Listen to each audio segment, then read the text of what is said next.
Olá, galera da Adrenalina, tudo bem com vocês? Hoje eu vou falar um pouquinho sobre as vantagens e desvantagens de ser um intérprete freelancer.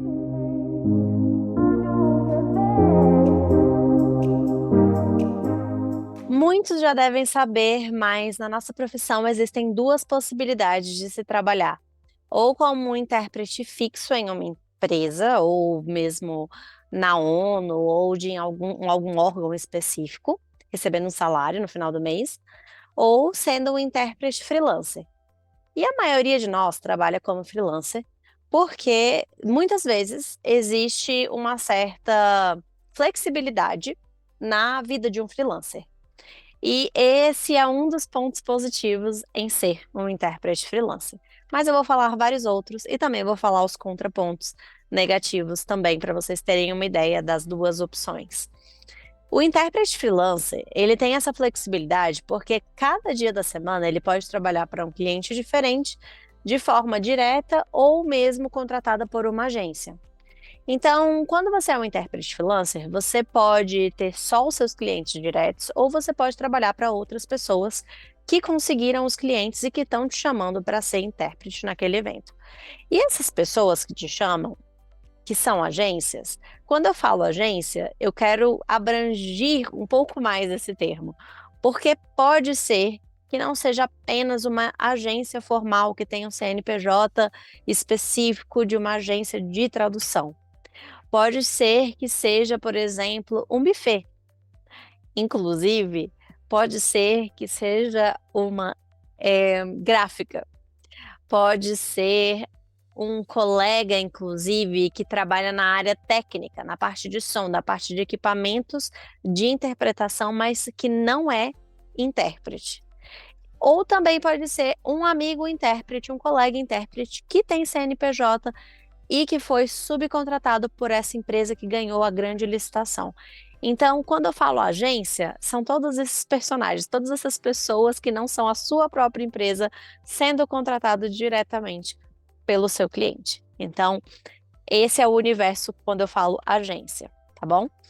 E o intérprete freelancer, podendo trabalhar para essa gama de pessoas diferentes, ele acaba fazendo o seu próprio horário. A agenda de um intérprete freelancer é muito específica de semana a semana, não tem uma coisa fixa, você não tem uma segunda-feira igual a outra, nem uma terça igual a outra, nem uma semana igual a outra, nem um mês igual ao outro. Por isso que eu sempre falo para vocês, durante os meus stories, quem me acompanha nas redes sociais vê que eu atualizo o meu currículo, né, todo mês, no final do mês, para não me perder justamente em todos os pagamentos, porque é pelo meu currículo que eu acabo também vendo o que é que foi pago, o que é que não foi, porque eu uso o meu currículo também como uma planilha de pagamentos, de recebimentos, de saídas, de entradas, de tudo. Então, o meu currículo também serve para eu fazer toda essa pincelada. E ao longo do tempo eu também fui evoluindo, contratando também outros profissionais para me auxiliar nas partes que eu tenho mais dificuldade de resolver, mais partes burocráticas da empresa, porque eu comecei primeiro apenas como pessoa física, fazendo emissão de notas por uma outra empresa que emitia notas para as pessoas autônomas. Depois eu acabei fazendo a minha própria CNPJ, mas na área da estética e emitindo notas, só que não era exatamente, era estética e aulas de inglês misturado. Depois, finalmente, eu abri a minha microempresa e regularizei a minha situação com o meu CNPJ da forma correta. E eu não vou entrar aqui em mérito do negócio de MEI, porque eu já falei isso milhões de vezes, não, o intérprete não pode ser MEI, eu não vou entrar em detalhes aqui, depois vocês podem pesquisar aí na internet que não tem no Kenai de MEI, intérprete e tradutor e revisor. Enfim, não existe isso lá. Então, não dá para a gente emitir nota pelo MEI, e sim pelo ME, que é microempresa, ou outros afins que emitem pelo Simples Nacional, porque tem esse tipo de sistema tributário. E por isso que ao longo do tempo, quando eu fui me formalizando na profissão, entendendo melhor como funcionava a emissão de nota, como funcionava essa questão mais realmente tributária, né, de conseguir finalizar o ano da forma correta, fazendo, entrando lá para o Carnê-Leão, sabendo direitinho o que eu precisava contribuir com os impostos, né? Fazer o imposto de renda da forma correta. Eu contratei também um contador, contratei uma gestora financeira para me ajudar a fazer os investimentos, a pensar na minha aposentadoria, a pensar em cada uma das fases da minha vida, o que eu precisava juntar a cada ano e a cada década, a cada, enfim, até o final da minha vida, todos os planejamentos de tempo necessários, né, de investimento. Pensei também em contratar um BPO, que é um profissional que ajuda com essa questão das entradas e das saídas tão variadas que às vezes a gente pode ficar um pouco perdido, já que tem entradas não só de clientes nacionais, mas internacionais, aí tem entradas por contas diversas, e aí você tem que separar a parte jurídica da parte física. E pode ser muito óbvio para muita gente, mas para mim foi algo que realmente foi paulatino. Cada ano eu aprendia um pontinho a mais e hoje eu vejo que eu ainda tenho muito que aprender, mas o que eu aprendi até o momento eu consigo já fazer com que a minha vida fique toda certinha, regradinha e conforme a música deve tocar, sem ficar com medo de ser pego na malha fina, fazendo, ganhando mais e emitindo menos nota do que eu deveria. Então agora minha vida tá toda regradinha porque eu tenho um profissional que me ajuda com as entradas e as saídas, que envia para o contador e o contador faz todo esse controle do meu imposto de renda, de contra-cheque, de emissão de nota e toda essa parte. E até de conseguir me pagar também para eu ter o meu próprio salário. Então, antes era uma bagunça, era tudo CPF misturado com CNPJ, eu não sabia o que era o quê, falia a minha empresa toda hora. Agora eu consigo ter uma reserva para a empresa, uma reserva para a pessoa física, já está tudo melhor. Então, realmente, tem essa desvantagem de você querer ser um pouco de tudo, né? O seu próprio chefe, você é o seu próprio empregado, você é a pessoa que cuida de todas as partes que fazem a empresa funcionar e aos poucos você vai conseguindo terceirizar isso e contratar pessoas para te ajudar nesse quesito. E isso é uma das desvantagens de ser um freelancer, mas a vantagem que eu acredito que realmente para mim pega muito é isso de você ter uma flexibilidade até de quando você quer tirar férias, porque você não precisa prestar contas e falar, ai, eu preciso falar com o meu chefe para ver se eu posso tirar férias durante esse período, se não vai ter outra pessoa tirando férias nessa época. Como que eu faço para fazer essa viagem se eu estiver lá tendo que bater meu ponto? Não, não existe essa possibilidade. Como você é freelancer, porque você pode tirar férias quando você quiser, mas você, obviamente, que tem que se planejar para não faltar dinheiro ou gastar esse dinheiro antes mesmo da viagem. Então, tem que fazer tudo planejadinho para você não passar aperto. Então, assim, são sempre momentos que você tem que colocar na balança. E eu acho muito mais vantajoso você conseguir ter essa flexibilidade na agenda. Mas existem pessoas que são pessoas que gostam de ter um horário para começar e um horário para terminar o trabalho e chegar em casa num certo horário específico para poder fazer suas coisas e se planejar.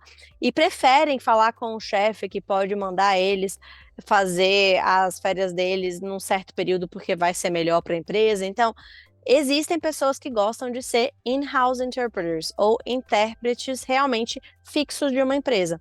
E pode ser uma empresa pública, você pode trabalhar para uma empresa pública, que é do empresa governamental, ou trabalhar para uma agência da ONU, ou trabalhar para mesmo uma empresa mesmo com CNPJ que te subcontrata e te paga um salário. E ter aquele certinho no final do mês, receber todos os benefícios que uma pessoa que trabalha numa empresa recebe, pode ser vantajoso para algumas pessoas, justamente por essa questão de ter um horário fixo e tudo mais. Tem gente que prefere esse tipo de rotina. Então, acaba que eu nem sei se é vantagem ou desvantagem, depende do seu perfil, depende da sua forma de se organizar. Se você é uma pessoa muito desorganizada e que se você tiver que controlar toda a sua finança, você vai ficar perdido e vai ficar sem dinheiro no final do mês, melhor você trabalhar para uma empresa fixa, porque no final do mês eles vão te pagar aquele valor e você não vai ficar perdido e não vai ter gasto antes do momento de pagar as contas e não vai ficar no vermelho porque você se planejou contando com o seu salário certinho. Outro ponto muito vantajoso em ser freelancer é que você ganha muito mais porque você tem clientes estrangeiros gringos, brasileiros, e essa mescla de ganhar em moeda forte e ganhar em real, acaba que o montante do final do mês muitas vezes é muito superior a quem ganha um salário fixo em uma empresa. Porque quem ganha um salário fixo, por exemplo, chega num teto específico e como freelancer você consegue, com vários trabalhos, no montante total, no volume total de trabalhos, receber muito mais, porque você consegue escolher o tipo de cliente que você quer ou não trabalhar.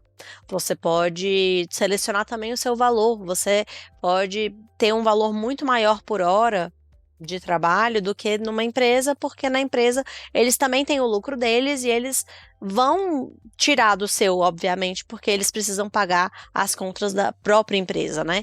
Então não é injusto isso, é basicamente só uma mudança de perspectiva, né? Uma forma diferente de resolver a situação financeira ali da pessoa, porque eles têm que também resolver a situação financeira da empresa. Então, não tem como eles pagarem a mesma coisa que você receberia como freelancer, porque eles têm outras despesas, têm várias outras coisas que eles têm que pagar por ter funcionários, né? E é bem caro, obviamente, manter uma empresa. Então, eu super entendo, porque como autônomo eu também tenho que pagar essas despesas, só que eu pago só para mim, só uma vez, não pago para várias pessoas. Senão, com certeza, o meu valor de remuneração seria bem menor. Outra também super vantagem em ser freelancer é que se você, por exemplo, tiver um filho, por exemplo, você pode tirar um ano sabático, você pode ficar um ano ali com o seu filho, cuidando do seu filho, se você for mulher, enfim, se você tiver filho, você consegue ter muito mais tempo com o seu filho se você se planejar com antecedência. E quando você está numa empresa, você tem um tempo limitado de licença maternidade e paternidade. E quando você é freelancer, você consegue fazer isso pelo tempo que você conseguir fazer durar o montante que você conseguiu guardar para aquele período, né? E também fazer viagens mais longas, fazer intercâmbios, como eu já mencionei que eu faço muitas vezes. E é isso, muitas flexibilidades nesse sentido, tanto na sua agenda quanto também no seu lazer, no seu momento, por exemplo, de ir para academia. Você pode ir na academia em horários que às vezes são, que o pessoal fala que é horário de herdeiro, né? Porque é um horário no meio da tarde, no meio da manhã, que às vezes você consegue um horário ali livre, que pessoas que trabalham num lugar onde elas têm que bater ponto não conseguem tirar esse horário livre para ir para academia ou para ir para outro lugar para fazer ir para o café, por exemplo, no meio do dia, porque elas têm que estar naquelas horas contadas em um trabalho específico, que é um trabalho CLT ou um trabalho de concurso público, que você recebe um salário no final do mês, mesmo que você tenha que cumprir as suas horas, muitas vezes são 6 horas seguidas ou 8 horas seguidas, com os horários de almoço, intervalos e tudo mais, mas você não consegue parar no meio do dia assim e ficar livre fazendo outra coisa, a não ser que você peça folga pro seu chefe ou que você tire atestado. Tem outras formas de você fazer isso, mas que quando você não é CLT, você consegue fazer isso porque você é seu próprio chefe. Então, são essas as vantagens e desvantagens que eu posso pensar, mas eu consigo muito mais pensar em vantagens do que desvantagens. Desculpe por só trazer coisas positivas, porque eu realmente amo ser freelancer e eu adoro ter essa flexibilidade. Mas os perrengues são esses de você se ficar doente, por exemplo, ou se você precisar parar durante um período, não tem ninguém para te substituir para você continuar ganhando dinheiro, por exemplo, tirar umas férias remuneradas, não tem como, você vai ter que fazer o seu próprio dinheiro, então se você ficar doente, você para de receber. Então, sim, isso é uma desvantagem de fato, mas como eu disse, se você se planejar financeiramente para você também pensar até nesses imprevistos, como eu também já falei em outros vídeos aqui, ter um seguro de saúde, ter um seguro de vida, ter planos de saúde para você estar sempre ali coberto por esses planos e por esses seguros nos momentos de dificuldade, é justamente para esses períodos que você vai ter ali também um montante específico para esse tipo de situação também, para problemas de saúde e para problemas que possam acontecer aí de invalidez ou de qualquer coisa que você tenha que parar de trabalhar por algum motivo e que você tenha que se remunerar de certa forma. É assim que você previne esse tipo de situação, pagando seu próprio seguro de vida e pagando o seu plano de saúde, para que você não fique na mão se você precisar parar por algum motivo que não seja isso de ter alguma licença paternidade ou maternidade, como eu já havia mencionado.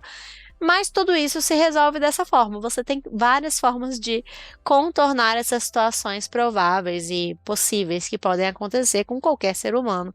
Então a gente não está isento a ser super-herói, mas a gente também tem que cuidar, fazer a nossa parte também, fazer exercício, comer bem, se alimentar de forma correta, né? Ir para nutricionista, fazer a nossa parte, né, gente? Cuidar da nossa voz, cuidar dos nossos instrumentos de trabalho, para a gente não ficar sem falar, sem ouvir, a gente tem que estar sempre 100% ali funcionando para conseguir funcionar no trabalho também, né, gente? Senão a gente fica sem receber, obviamente, por não estar produzindo. Então, são essas as vantagens e desvantagens que eu consigo imaginar no momento. Eu espero que esse vídeo tenha ajudado vocês. Eu falei de algumas vantagens, eu falei mais de vantagens e desvantagens comparativas aí. Se vocês tiverem mais ideias, alguma coisa que eu não mencionei, comentem aqui embaixo. Ativem o sininho para os próximos vídeos, compartilhem com os colegas e a gente se vê no próximo vídeo. Tchauzinho!